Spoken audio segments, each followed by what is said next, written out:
I just saw Bering's video, Prohibit 14 to 18-year-old blacks and dogs into the shop.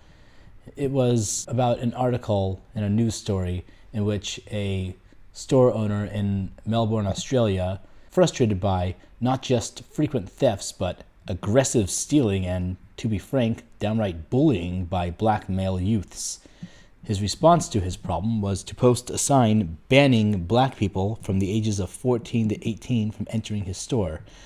Naturally, this was not received well, and the fact that he also added dogs were banned from the store in the same sentence did not exactly help matters.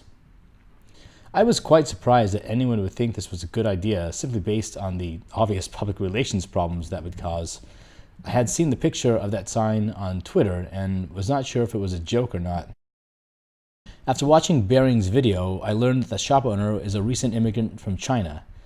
As an American currently living in China, I believe I can help shed some light on this situation. Now, I say that, but I don't think this is something that anyone else couldn't simply research and learn for themselves. I am just in a position where this information is more front and center. China is a very different country from Australia. It has a very different culture. Not only that, its ethnic makeup is almost exclusively Chinese. Not that surprising. If you are not currently aware, I work for a company that hires native English speakers as English teachers for children. Now, I want you to guess which one of my coworkers the students refer to as the chocolate teacher. Seriously, when students see him, they say, "Chocolate 老师." He's got a sense of humor about it, but I heard some of my coworkers say that the kids do not know that they are being racist. But it's more complicated than that.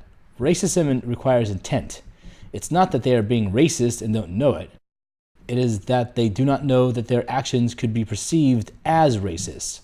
You have to understand, he is probably the first black person they've ever seen. They do not know about the past oppression of the Australian indigenous population, apartheid in South Africa, or Jim Crow in America. They do not know about the social climate in these countries and how big a deal it is to be accused of racism, or how easy it is to be accused of racism against certain groups of people. It's also a very practical culture in a lot of ways. They do not mince words and do not have the same social contract as we do. That old car salesman trick of trying to make the customer feel like you're doing them a favor so they feel indebted to you and agree to a purchase simply would never work here. I have seen a local teacher teach the English word fat by pointing out a student who is fat, a 6-year-old boy. So here's what the situation is. We have a person who is unfamiliar with the social political environment he is living. He is working on the assumption that when someone discovers a problem, they apply what seems to be the best solution. He is only working with his own observations. He observed that black male youths steal and harass him at a rate of about once a month.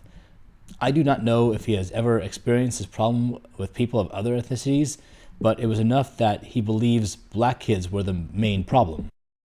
So he took action to stop it. He also apparently did not like people bringing their dogs into his shop, so he decided to kill 2 birds with 1 stone. Well, 1 sign. And there you have it. He has a totally outsider's perspective of a societal issue. Not even a societal issue, really. It's a personal issue. He was not making a political statement, nor was he prejudging them based on some sort of media bias. He simply reacted to what was happening to him in his own little world. Now, if it were me, I would not have reacted the same way. I'm not sure what I would have done.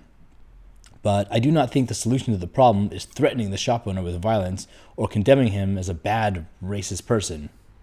Anyway, that's just my thoughts on this situation. I feel bad for the guy. He seems like just a hapless guy caught in a bad situation. All right, let me know what you think. So long.